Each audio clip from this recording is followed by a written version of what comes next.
사랑하는 성도 여러분, 주 안에서 평안하셨습니까? 우리 이재환 장로님 네 분 인도네시아에서 열심히 공장을 일구다가 오늘 또 이렇게 함께 참여했습니다. 함께 나중에 인사 나눠 주시기 바랍니다. 우리 청년부 단기 선교, 영상, 간증, 또 워십, 은혜가 넘치지요. 감동이 밀려오지요.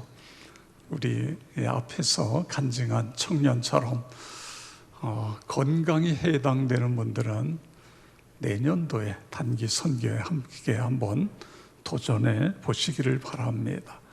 일상에서 경험하지 못하는 그런 깊은 감동을 경험할 수 있습니다. 사실 3년째 똑같은 데 가는 거예요.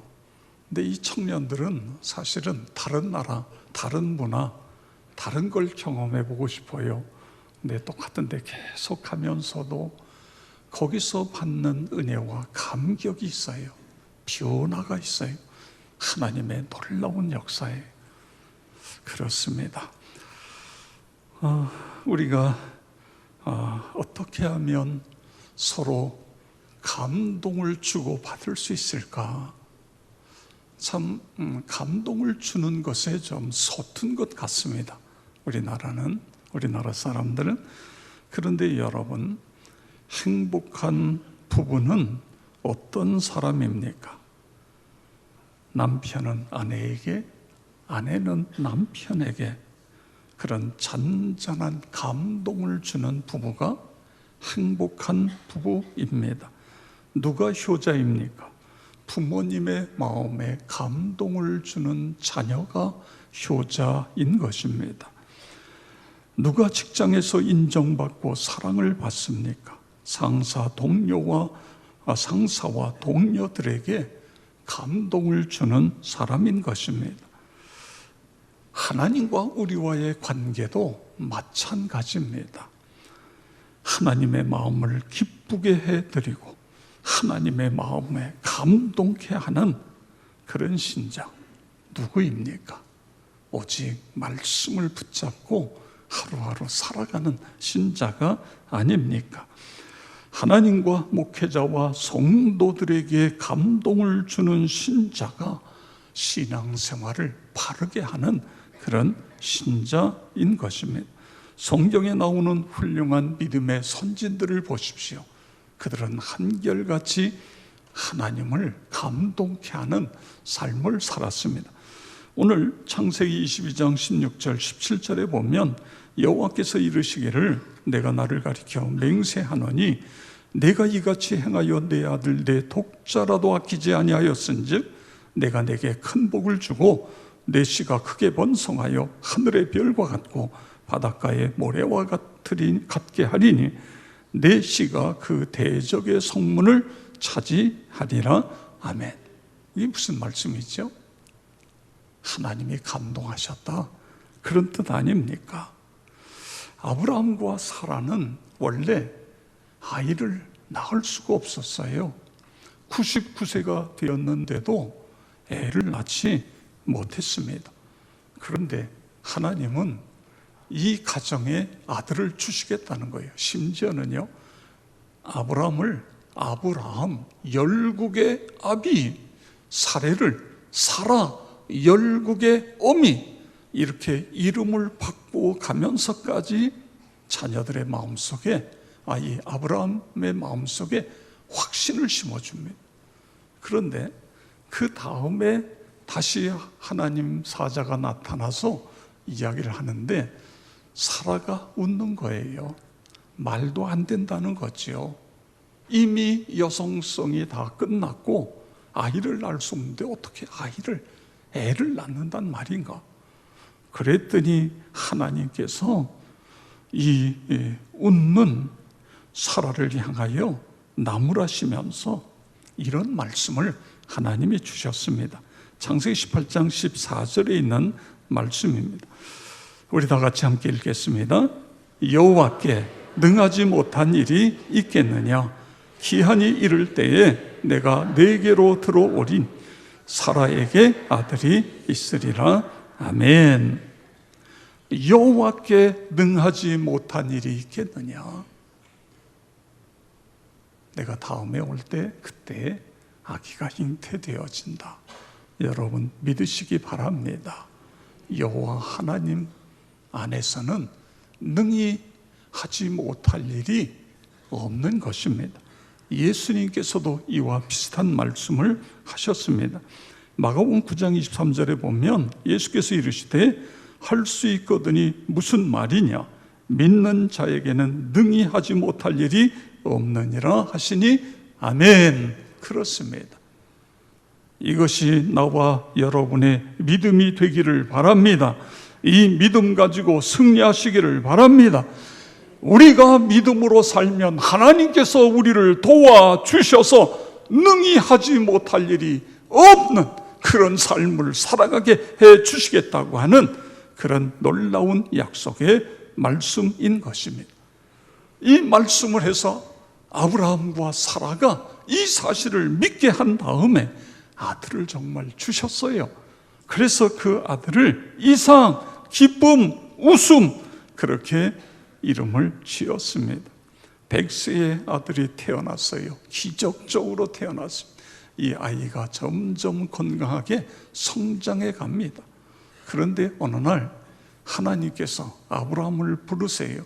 그리고는 내 아들, 내 독자를 나에게 번제로 드리라는 것입니다. 번제로 드려라. 그때부터 아브라함은 침묵으로 일관해요. 할 말이 없어요. 여러분, 만약에 하나님께서 여러분에게 아들을 나에게 번제로 드려라.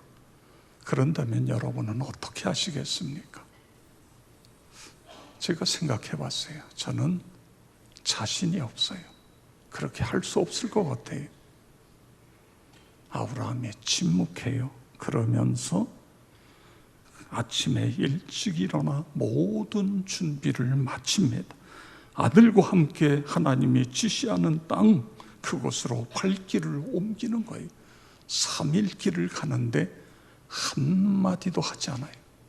할 말이 없어요. 계속해서 아브라함은 하나님, 이게 하나님의 음성입니까? 하나님의 말씀이 맞습니까?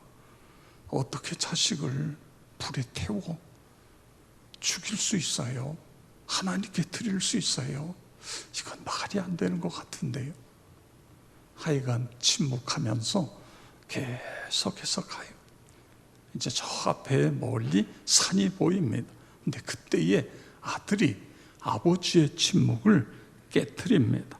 22장 7절에 보니까 이삭이 그 아버지 아브라함에게 말하여 이르되 내 아버지여 하니 그가 이르되 내 아들아 내가 여기 있노라.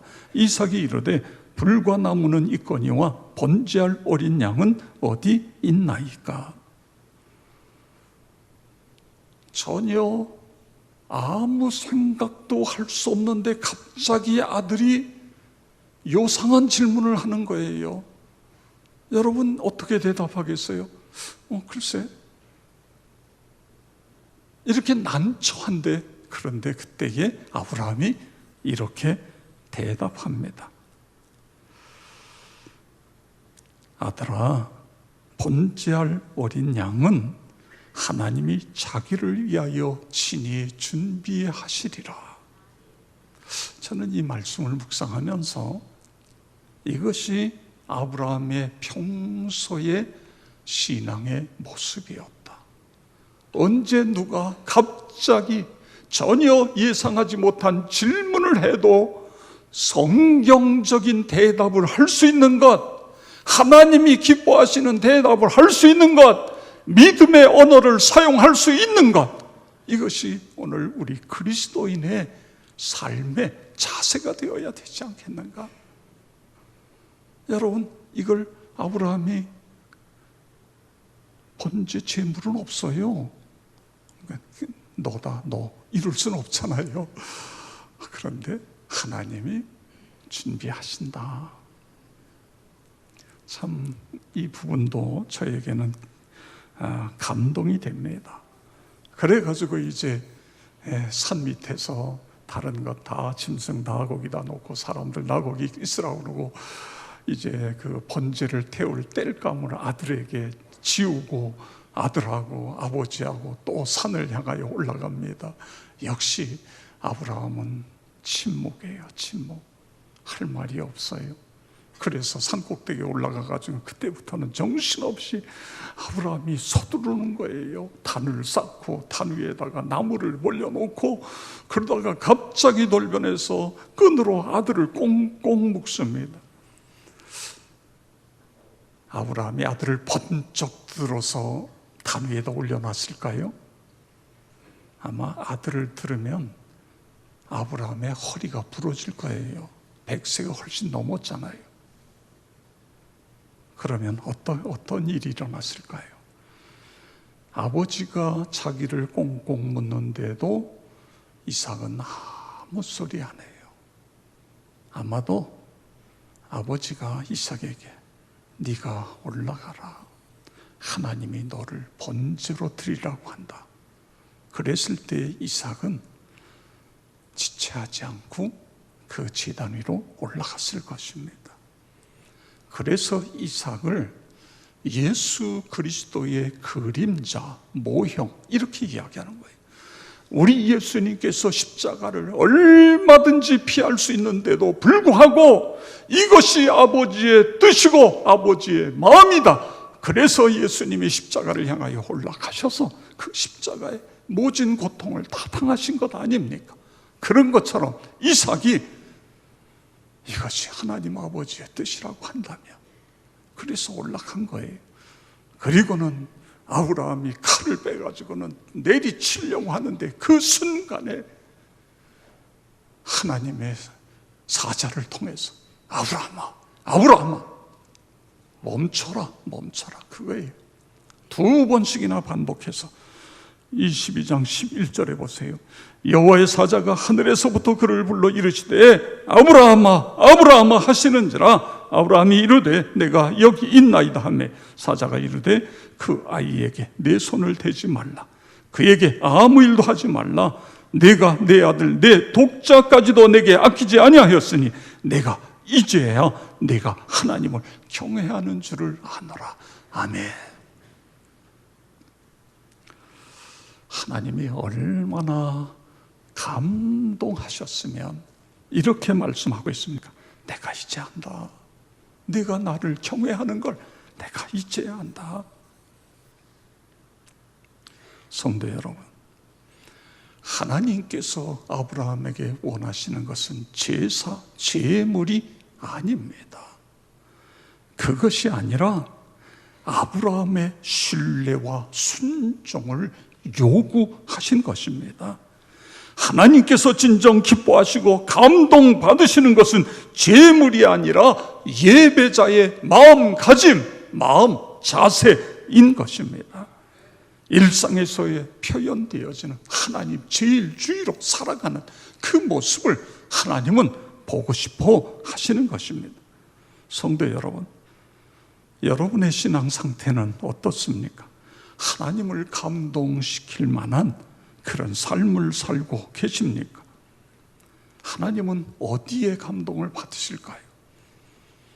우리에게 하나님께서 내 아들을 번제물로 드려라. 지금은 그런 것을 우리에게 요구하시지 않고 우리 하나님이 우리에게 듣고 싶고 보고 싶어 하시는 것, 그것이 무엇일까요? 저는 이 말씀을 생각하면서 일상에서의 순종입니다. 일상에서의 그분의 이름을 높여드리는 것, 그걸 우리 하나님이 기뻐하시고 그렇게 살아갈 때에 하나님의 영광 받으시지 않는가. 하나님 앞에 예배를 드릴 때에도 우리가 마음을 다하여 준비하여 사모하며 은혜를 사모하면서 하나님 앞에 예배를 드리는 것입니다. 그리고 하나님 나라를 위하여 눈물로 기도하는 모습인 것입니다. 한 영혼을 아낌없이 섬기며 전도하는 모습인 것입니다. 세상 속에서 그리스도인으로 바르게 신실하게 살아가는 것입니다. 모든 삶의 영역에서 그분의 이름을 높여드리는 것. 여러분, 저는요, 제 손자 손녀가 저 호주에 살고 있잖아요. 제 며느라이가 매일 동영상을 찍어 보내요. 그러면 제가 뭘 가지고 감동을 받죠? 제 손자가 뭘 큰 선물을 해가지고 할아버지 선물 받으세요. 그래서 제가 감동받습니까? 아니잖아요. 손자 손녀가 그 조금씩 자라는 모습, 말을 못하다가 아빠 한마디 하면 그것이 그렇게도 신기하고 감동이 되고 작은 거예요. 저는 이 말씀을 묵상하면서 하나님도 마찬가지다. 우리의 신앙이 조금씩 성장하는 그 모습을 보실 때 얼마나 감동하실까. 순종하기 어려운데 순종하는 모습을 보시면서 얼마나 감동하실까. 여러분, 그렇습니다.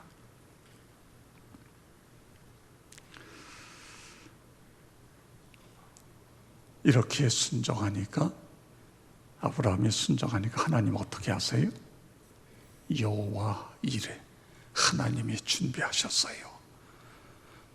아들 이삭 대신에 숯불에 걸린 순양을 준비하신 거예요.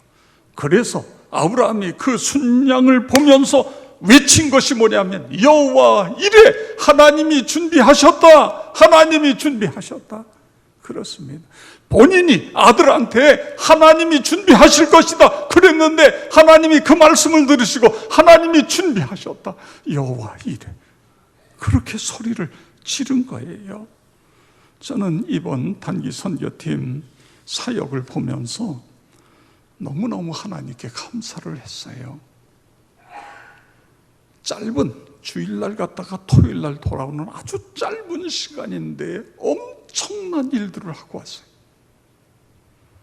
그리고 놀라운 비오나와, 여러분 생각해 보세요. 거기에 초등학교 아이들이 수백 명이 한국에서 와가지고 뭐 이것도 하고 저것도 하고 다 잊어버리지만 그때에 2019년도에 한국에서 와서 예수 복음을 전했던 사건은 남아있잖아요.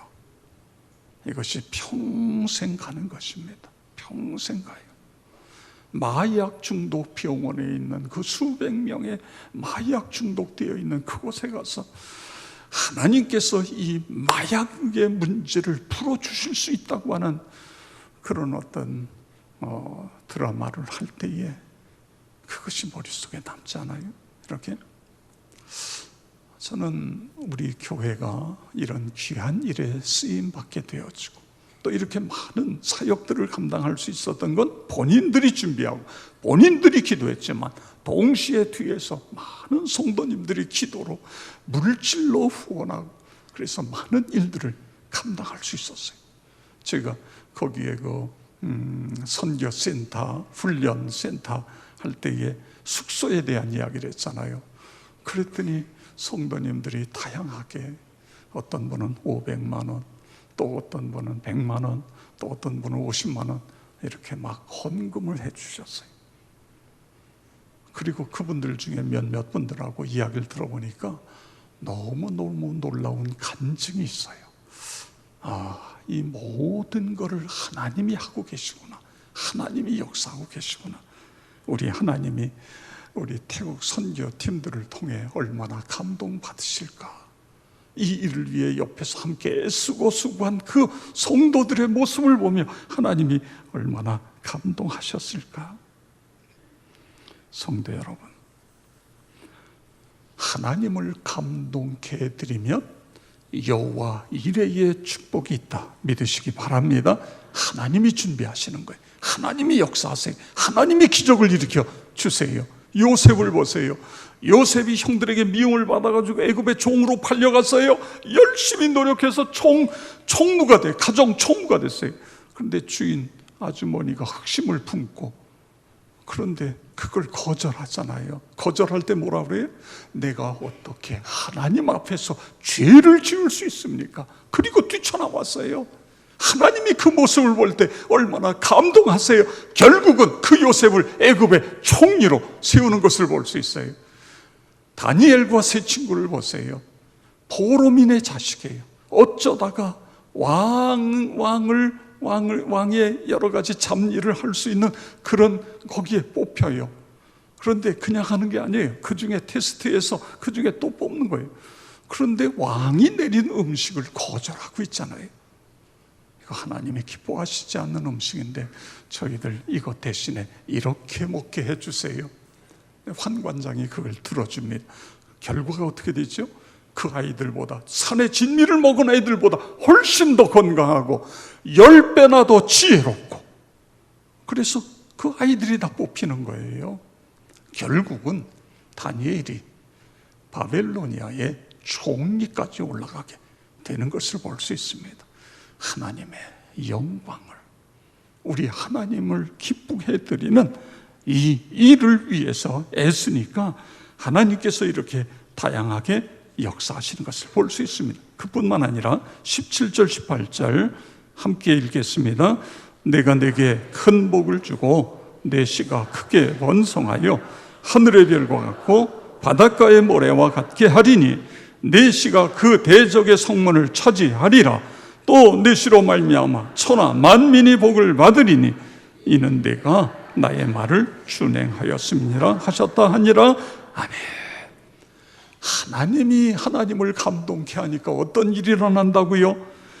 하나님께서 복을 주셔서 내 씨가 크게 번성하여 하늘의 별과 같고 바닷가의 모래와 같이, 그렇게 이 부분은 이미 여러 번 하나님께서 말씀하셨는데 더 확실하게 말씀하시는 거예요. 그렇게 되어진다.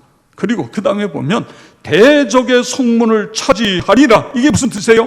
내 씨로 말미암아 천하 만민이 복을 받으리니, 아브라함의 씨를 통해 예수님을 이 세상에 보내주시고 그 예수를 통해 사탄 마귀의 괴계를 물리쳐, 그래서 그 성문이 무너지게 되어지고 이 땅에 진정한 복음의 능력, 자유, 이런 것이 이루어진다. 내 씨를 통해 천하 만민이 복을 받게 되어진다. 예수님을 통해 우리에게 이런 복을 주신다고 하는 그런 말씀인 것입니다. 사랑하는 성도 여러분, 하나님을 감동케 하는 것은 어렵게 생각할 이유가 없습니다. 하나님이 우리에게 아무것도 없는데 억만금을 하나님이 요구하시는 것 아닙니다. 우리의 일상의 마음에 담긴 섬김의 실천입니다. 사랑의 실천입니다. 힘들어하는 이웃들에게 다가가서 손을 잡아주는 거예요. 그들을 위해 기도해 주는 것입니다. 외로워하는 사람을 불러내서 말동무가 되어주고 국밥이라도 사서 함께 나누어 먹는 것입니다. 서로 사랑하는 것. 내가 할 수 있는 하나님을 감동케 하는 삶에 있어서 내가 할 수 있는 일이 무엇입니까? 그걸 찾고 그 일을 할 때에 그 삶에 여호와 이레의 축복이 이루어진다. 믿으시고 그렇게 되어지길 주의 이름으로 축원합니다.